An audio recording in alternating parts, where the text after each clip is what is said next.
Good morning. मैं योगेश शर्मा विषय classes के ऑनलाइन एजुकेट प्लेटफॉर्म पर आप सभी का हार्दिक स्वागत करता हूँ। हम पढ़ रहे थे यहाँ पर रासायनिक संयोजन के नियम, और उन नियमों में आपने एक नियम देख लिया था, द्रव्यमान संरक्षण का नियम, और एक देखा था स्थिर अनुपात का नियम। दोनों नियमों को आपने विस्तार से पढ़ा है, कहीं पर गलती होने की कोई चांस नहीं, तो ध्यान रखना अगला जो नियम आएगा वो नियम स्थिर अनुपात के नियम के जैसा ही है, तो उसके जैसा बस माइनर सा अंतर है, और उस नियम का नाम है गुणित अनुपात का नियम। तो तीसरा जो नियम है वो कौन सा है हमारे पास? गुणित अनुपात का नियम। गुणित अनुपात का नियम क्या होता है? गुणित अनुपात का नियम, तो अगर हम इसके बारे में बात करें तो सुनना आराम से सर, और कुछ भी बातें ध्यान मत रखना। जैसे हमने कहा कि कोई दो तत्व है, क्या है हमारे पास? कोई दो तत्व आपस में संयोग करते हैं। दो तत्व आपस में क्या करते हैं? संयोग करते हैं, चाहे कोई भी हो, जैसे कार्बन और ऑक्सीजन हो गया, सोडियम और ऑक्सीजन हो गया, कोई से भी दो तत्व जब आपस में संयोग करते हैं और संयोग करके एक से अधिक यौगिकों का निर्माण करते हैं। तत्व दो ही है लेकिन वो एक से ज्यादा यौगिक बनाते हैं। जैसे यहाँ पर कार्बन और ऑक्सीजन, सर ये CO2 भी बनाता है और ये CO भी बनाता है तो तत्व वही ना, कार्बन और ऑक्सीजन ही। जब दो तत्व आपस में संयोग करेंगे लेकिन एक से अधिक क्या करते हैं? यहाँ पर यौगिकों का निर्माण करते हैं, ठीक है। अब एक से अधिक यौगिकों का निर्माण कर रहे हैं, लेकिन इन तत्वों में, इन दोनों तत्वों में एक तत्व का, जो एक तत्व होगा, इस एक तत्व का भार, इसका जो द्रव्यमान है वो अलग अलग होता है प्रत्येक यौगिक में। प्रत्येक यौगिक में क्या होता है? अलग अलग होता है। जैसे यहाँ पर ऑक्सीजन का भार अलग है, 16 × 2 32 है, यहाँ पर कितना है? 16 ही है, लेकिन कार्बन का दोनों जगह पर 12 ही है। यानी इन दो तत्वों में से एक तत्व का जो भार है वो भार भिन्न भिन्न होता है, अलग अलग होता है, लेकिन ये जो जिसका अलग अलग एक तत्व का, ये इस दूसरे तत्व के एक ही भार के साथ, मतलब जितने भी तत्व बन रहे हैं ना, उन सब में इस दूसरे तत्व का भार एक ही होता है, और इस एक ही भार के साथ क्या करता है? ये संयोग करता है। क्या करेगा? संयोग करता है। अब जब ये संयोग कर रहा है तो संयोग करने पर, जैसे मान लो दोनों ने संयोग किया, तो संयोग करने पर इन सारे जो यौगिक बने, इन यौगिकों का जो अनुपात आता है ना, ये अनुपात परस्पर सरल अनुपात में होते हैं। परस्पर किस में आते हैं? ये सरल अनुपात में आते हैं। देखो सिंपल सी बात क्या हो जाएगी कि जब दो तत्व एक साथ आपस में संयोग करते हैं तो एक या एक से अधिक यौगिकों का क्या करते हैं? यहाँ पर निर्माण करते हैं, ठीक है। लेकिन निर्माण करते हैं, एक तत्व का भार अलग अलग होता है, जो दूसरे, जब एक तत्व का अलग अलग भार दूसरे तत्व के एक ही भार के साथ संयोग करता है तो वो परस्पर कौन से अनुपात में होता है? सरल अनुपात में यहाँ पर होते हैं, और इसी को क्या कहा जाता है? यहाँ पर गुणित अनुपात का नियम कहा जाता है। अब उदाहरण के लिए देखना, इससे समझ में आएगा हमारे पास। जैसे कार्बन व ऑक्सीजन, अब आपसे कोई कहेगी सर कार्बन और ऑक्सीजन में क्या हो रहा है? तो कार्बन वो ऑक्सीजन जो है, हम देखते हैं कि इन्होंने यौगिक बनाया। क्या बनाया? यहाँ पर यौगिक। कार्बन का जो यौगिक बनाया, एक तो बनाया इन्होंने CO, और एक क्या बना लिया? CO2। यहाँ पर कार्बन का भार और ऑक्सीजन का भार। अब देखना, यहाँ पर कार्बन का जो भार है, तो कार्बन का भार कितना है हमारे पास? सर यहाँ पर 12। कितना है कार्बन का भार? 12। और यहाँ भी कार्बन का भार कितना है? 12। लेकिन यहाँ पर एक ऑक्सीजन के अणु का भार कितना होता है? 16। लेकिन यहाँ कितने? 2 है, तो 2 × 16 कितने हो गए? 32 हुआ कि नहीं हुआ? तो इसका मतलब क्या निकला कि कार्बन का एक ही भार था, इस कार्बन के एक ही भार के साथ ऑक्सीजन के अलग अलग भारों ने क्या किया? यहाँ पर संयोग किया, तो ये हमारे पास मिला। लेकिन हमने क्या देखा कि ये परस्पर सरल अनुपात में भी होने चाहिए। किसके अनुपात में होने चाहिए? ये परस्पर सरल अनुपात में होनी चाहिए। तुम सिंपल सा ये कह सकते हैं कि कार्बन के किसके साथ?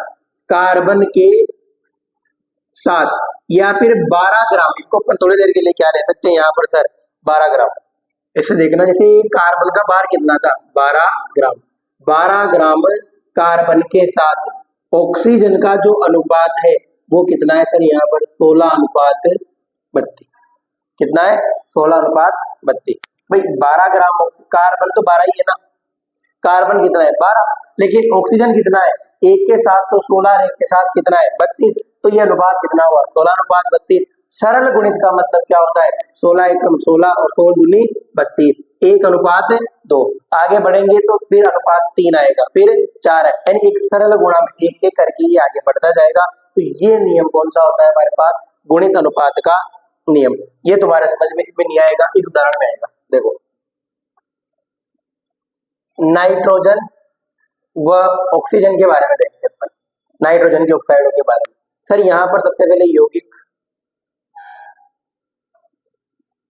यौगिक के भार, कार्बन का भार, सॉरी नाइट्रोजन का भार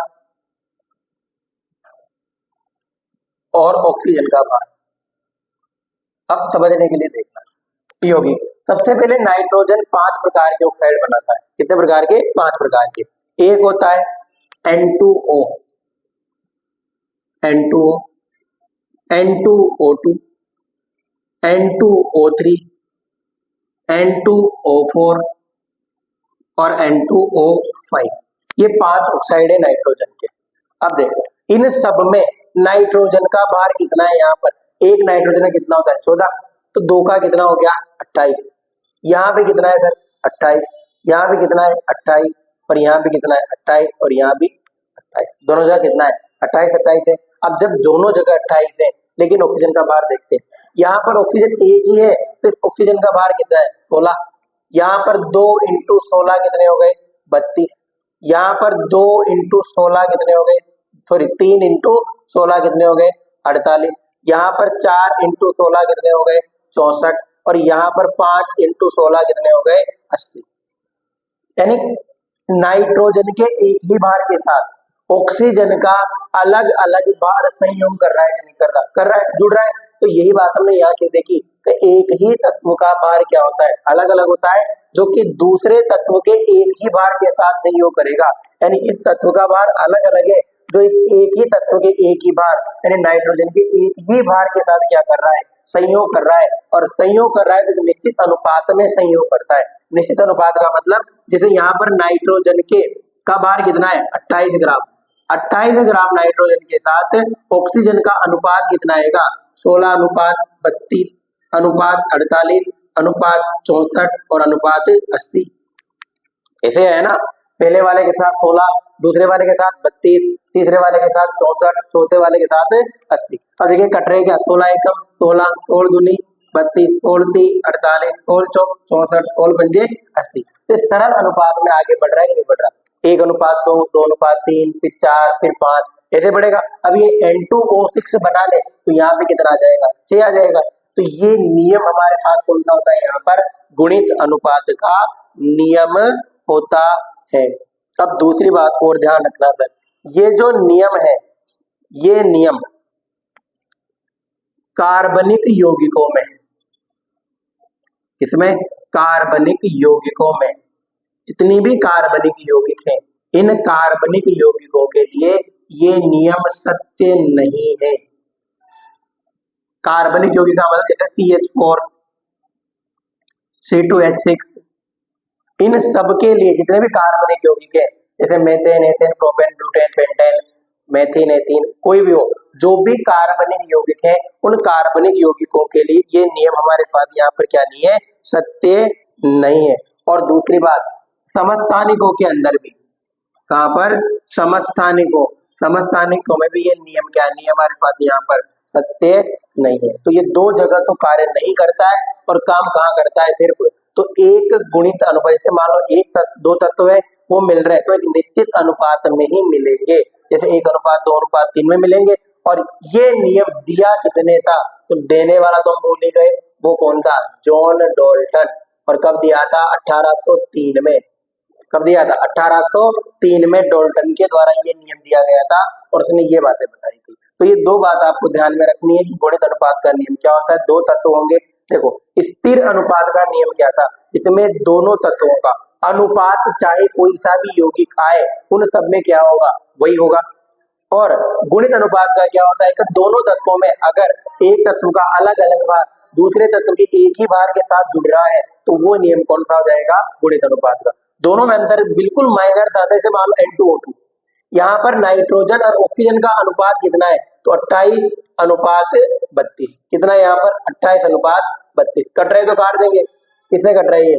2 से 14 बार, 2 से 16 बार, 2 से 7, 2 से 8, 7 अनुपात 8 का है। तो ये N2O2 चाहे किसी भी प्रक्रिया में बने, अनुपात कितना होगा? 7 अनुपात 8 ही होगा। लेकिन गुणित अनुपात क्या कहता है? तो ये नियम यही कहता है कि एक तत्व का भार एक ही होना चाहिए, लेकिन उसके साथ जो दूसरा तत्व जुड़ रहा है उसका अगर अलग अलग भार के साथ वो जुड़ रहा है तो वो कौन से अनुपात में जुड़ेगा? एक सरल अनुपात के रूप में जुड़ता है। जैसे पहला 1 गुना है, दूसरा दुगुना होगा, तीसरा वाला 3 गुना होगा, चौथा वाला 4 गुना और पांचवा वाला 5 गुना होगा पहले की तुलना में। तो ये नियम कौन सा होता है हमारे पास? गुणित अनुपात का नियम। ठीक है। देखो, एक क्वेश्चन के द्वारा जो है ना इसे समझने का प्रयास करते, क्योंकि एक क्वेश्चन आ सकता है। क्वेश्चन क्या है कि 4 हाइड्रोकार्बनों में कार्बन व हाइड्रोजन का निम्नलिखित संगठन पाया जाता है। मतलब 4 प्रकार के हाइड्रोकार्बन के यौगिक थे। जैसे कोई सा मान लो मेथेन, एथेन, प्रोपेन, ब्यूटेन, 4 है। इन चारों में कार्बन 75% है तो हाइड्रोजन 25% है। यहाँ पर 80% कार्बन, 20% हाइड्रोजन, 85.7% कार्बन, 14.3% हाइड्रोजन और 92.3% कार्बन है तो 7.7% क्या है? हाइड्रोजन। ये उसने पहले ही दे रखा है क्वेश्चन वाले ने। हमसे तो ये पूछा है कि इसके द्वारा स्पष्ट करना है कि ये जो चारों यौगिक है ना, ये चारों यौगिक गुणित अनुपात के नियम का क्या करते हैं? हमारे पास यहाँ पर पालन करते हैं। अब इसका मतलब सुनना क्या होता है। सबसे पहले अब इसका आंसर जब लिखेंगे हमें सबसे पहले इनकी मात्रा ज्ञात करनी पड़ेगी। अब हमने नियम में क्या होता है? नियम हमने माना था कि एक तत्व का भार क्या लेना है? निश्चित लेना है, बाकी सबका क्या करना है? अलग अलग। सर यहाँ हम पहले वाले को आधार मानकर चलेंगे। आधार किसको मानोगे? पहले वाले। जैसे मान लो 75 ग्राम कार्बन में 25 ग्राम क्या है? हाइड्रोजन होती। कितने ग्राम में? 75 ग्राम कार्बन में कितने ग्राम हाइड्रोजन है? 25 ग्राम हाइड्रोजन। तो पहले वाले को आधार मानेंगे। 75 ग्राम कार्बन में 75 ग्राम कार्बन में 25 ग्राम हाइड्रोजन है। कितनी है? 25 ग्राम हाइड्रोजन है। यानी सिंपल सी बात है, अनुपात देखते चलोगे तो 75 के साथ इस हाइड्रोजन का सबसे पहला अनुपात तो कितना हुआ? 25। अब दूसरे वाले के लिए निकालेंगे पर ब वाले के लिए, क्योंकि निकालना ब वाले के लिए। ब वाले में क्या है सर? 80 ग्राम हाइड्रोजन के साथ 80 ग्राम कार्बन के साथ कितने ग्राम हाइड्रोजन है? 20 ग्राम। तो वही 80 ग्राम कार्बन के साथ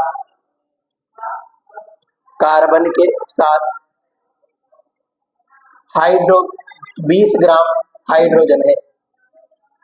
20 ग्राम हाइड्रोजन है। अब हमें निश्चित मात्रा कितनी निकालनी है? 75। भाई अनुपात तो 75 ग्राम कार्बन के साथ ही निकालना है ना। अब 75 ग्राम तो है नहीं हमारे पास, तो यहाँ कितना है? 80 ग्राम है। अब 80 ग्राम निकालने के लिए क्या करोगे आप? आपने देखा हो, जैसे मान लो 80 पेनों का मूल्य 20 रुपए, तो 75 पेनों का मूल्य कितने रुपए होगा? तो पहले एक पेन का मूल्य निकालते हैं और फिर उसको 75 से गुणा कर देते हैं। वही बात होती है। तो यहाँ पर वही निकालेंगे तो 1 ग्राम कार्बन में 1 ग्राम कार्बन में हाइड्रोजन की मात्रा कैसे निकालते थे? याद करो वो चीज। तो 80 पेनों का मूल्य कितना है? 20। तो एक पेन का मूल्य कितना होगा? 20/80। और 75 पेनों का कितना होगा? तो 20/80 को किससे गुणा कर देंगे अपन? 75 से। वही बात यहाँ करेंगे तो यहाँ पर कितना आ जाएगा? 20/80। इतने ग्राम यहाँ पर क्या होगी? हाइड्रोजन होगी। अब 1 ग्राम में इतनी, तो 75 ग्राम में गुणा करेंगे 75 से, तो 75 ग्राम कार्बन में हाइड्रोजन की मात्रा, 75 ग्राम कार्बन में हाइड्रोजन की मात्रा कितनी होगी? तो वही हम निकाल लेंगे 20/80 इंटू कितना 75। कट रहे गए किसी से? तो कट तो 2 से कट रहे, तो किससे कट रही है? कट रहे किसी से? किससे कट रहे हैं? देखिए काटो, चलो इससे काट लो, इसे 20 है कम 20 और 20 चौक 80, 4 का भाग जा रहा है कि 75 में? 4 का भाग देख लेंगे, मेरे को भी नहीं आता। 75/4, 4 का भाग दोगे तो 4 एकम 4, बचे कितने? 3, 8 चौक 32, कितना आएगा? 8 चौक 32, यही आएगा ना, 8 चौक 32 ही, 8 चौक 32 और 8 चौक 32, फिर ये 8 चौक 32, बचे कितने? 3, 30 आते, 7 चौक 28 और 2 बचे 20, 5 चौक 20, यानी 18.75 ग्राम जो है वो हमारे पास यहाँ पर क्या होगा? यहाँ पर क्या होगा हमारे पास? 18.75 ग्राम क्या होगा? इस 75 ग्राम हाइड्रोजन में, फिर 75 ग्राम कार्बन में कितने ग्राम हाइड्रोजन है? 18.75, यानी इस दूसरे वाले के लिए कंडीशन क्या हो जाएगी? 18.75। दूसरे वाले का अनुपात कितना आया? 18.75। पहले वाले में तो 75 ग्राम में कितनी थी? 25, दूसरे वाले में 75 ग्राम में कितनी आई? 18.75। ऐसे हम किसका निकालेंगे? यहाँ पर तीसरे का निकालो, तीसरे वाले का, स वाला का क्या होगा? 85.7 ग्राम कार्बन में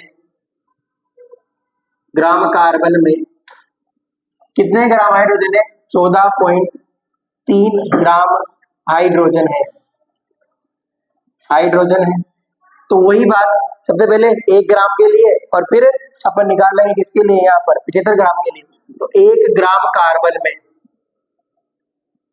1 ग्राम कार्बन में हाइड्रोजन की मात्रा, 1 ग्राम कार्बन में हाइड्रोजन की मात्रा कितनी होगी? तो वो कितनी होगी सर? यहाँ पर 14.3 इंटू 85.7, पॉइंट से पॉइंट घटा तो कितना आया? 143/857। ठीक है, ये हमने यहाँ पर निकाल लिया। इसके बाद क्या बचा हमारे पास? 75 ग्राम निकालना है, तो 75 ग्राम निकालो। 75 ग्राम कार्बन में हाइड्रोजन की मात्रा कितनी होगी? तो वही 143/857 और इंटू कितना? 75। अब कट रहे इससे काट लेना, जिससे जोड़ बाकी गुणा भाग कर लेना। मैं डायरेक्ट आंसर लिख रहा हूँ, पर कितना आएगा? 12.51 ग्राम। 12.51 ग्राम क्या होगा यहाँ पर? हाइड्रोजन की मात्रा है कितनी? देखो दूसरे वाले में 18.75, तीसरे वाले यौगिक के लिए कितना है? 75 ग्राम में 12.51 ग्राम। तीनों के लिए अलग अलग आई है भी। अब अगला देखना, अगला कौन सा है? चौथा। और चौथे में क्या लिखोगे आप लोग? यहाँ पर वही 92.3 में 92.3 ग्राम कार्बन में कितने ग्राम? तो 7.7 ग्राम हाइड्रोजन है। 7.7 ग्राम क्या है? हाइड्रोजन है। वही 1 ग्राम कार्बन में हाइड्रोजन की मात्रा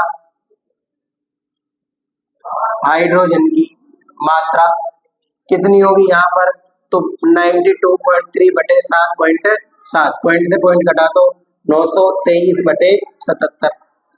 वैसे ही 75 ग्राम कार्बन में हाइड्रोजन की मात्रा, और ये हाइड्रोजन की मात्रा कितनी होगी सर? यहाँ पर 923/77 इंटू 75। वही जोड़ भागी गुणा करके इसका आंसर निकालना, और इसका आंसर कितना आएगा? 6.26 ग्राम। कितना आएगा? 6.26 ग्राम। तो यहाँ पर कितनी आई? 6.26 ग्राम हमारे पास क्या देखने को मिलता है? इसका अनुपात देखने को मिलता है। अब ये आपने देखा, ठीक है, 4 अनुपात। हमने कार्बन की निश्चित मात्रा कितने ली? 75 ग्राम। अब 75 ग्राम में पहले वाले के लिए 25 ग्राम थी, दूसरे वाले में 75 ग्राम में 18 ग्राम जो है वो हाइड्रोजन है, तीसरे वाले में 12.51 ग्राम है और चौथे वाले में कितना है यहाँ पर 6.26 ग्राम क्या है यहाँ पर इसकी मात्रा है। तो ध्यान रखना आप देखो क्या होगा कि अतः क्या ये सरल अनुपात में है, क्या कट रहा है, क्या कटेगा, 75 का 25 का आधा कर ले, इसका आधा करना मतलब 25 का भाग इसमें देके देखना जाएगा ये आराम से, कैसे जाएगा वो भी बताऊंगा, सुनना। अतः कार्बन की एक निश्चित मात्रा, कार्बन की एक निश्चित मात्रा और कार्बन की एक निश्चित मात्रा कितनी है हमारे पास यहाँ पर 75 ग्राम में हाइड्रोजन, हाइड्रोजन का क्या निकालोगे आप, हाइड्रोजन या 75 ग्राम मात्रा से संयुक्त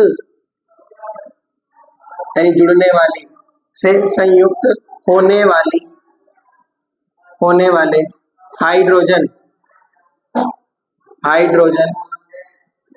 का भार कितना है सर 25 अनुपात 18.75 अनुपात 12.51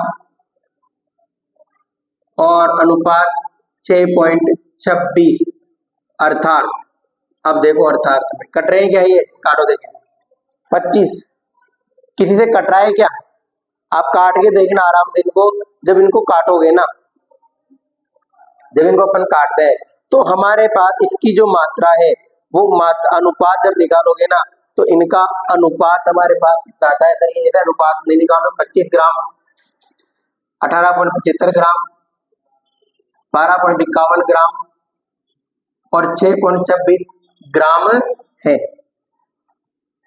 अतः ये अब देखो जब इनको काटेंगे ना, इनको काटने की कोशिश करना, ये कटेंगे, क्या होंगे ये कटेंगे, कैसे कटेंगे सर, जैसे मान लो हमने कहा इसको यहाँ पर कि पूरे को 100%, इसको पॉइंट हटाया नीचे कितने आ गए 100, पॉइंट हटाया कितने आ गए नीचे 100, पॉइंट हटाया नीचे कितने आ गए 100, 100 तो दोनों जगह आ गए।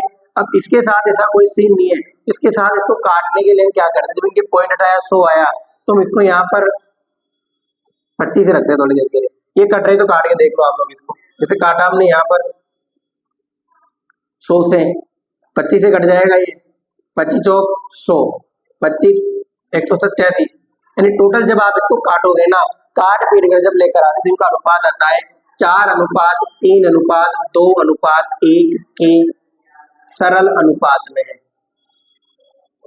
इसके कितना आ जाएंगे, ये सरल अनुपात में आ जाएंगे। तो आपको सीधा सिंपल ध्यान रखना है क्या ये सरल अनुपात में आ रहे हैं, और जब ये सरल अनुपात में आ रहे हैं तो गुणित अनुपात के नियम की व्याख्या करते कि नहीं करते, करेंगे। तो इस प्रकार से जो है आज आपने देखा यहाँ पर गुणित अनुपात का नियम, और ऐसे प्रश्न में कठिन कैलकुलेशन आती है पेपर में, फिर भी मान लो समझने के लिए अपनी किताब में उदाहरण दे रखा है, तुमने लिखा है, तो ध्यान रखना ये गुणित अनुपात के नियम की व्याख्या करते हैं। आपकी किताब के पीछे एक या दो क्वेश्चन भी उसको अपन सोल्व करेंगे, बाकी हम पढ़ेंगे अगली क्लास में।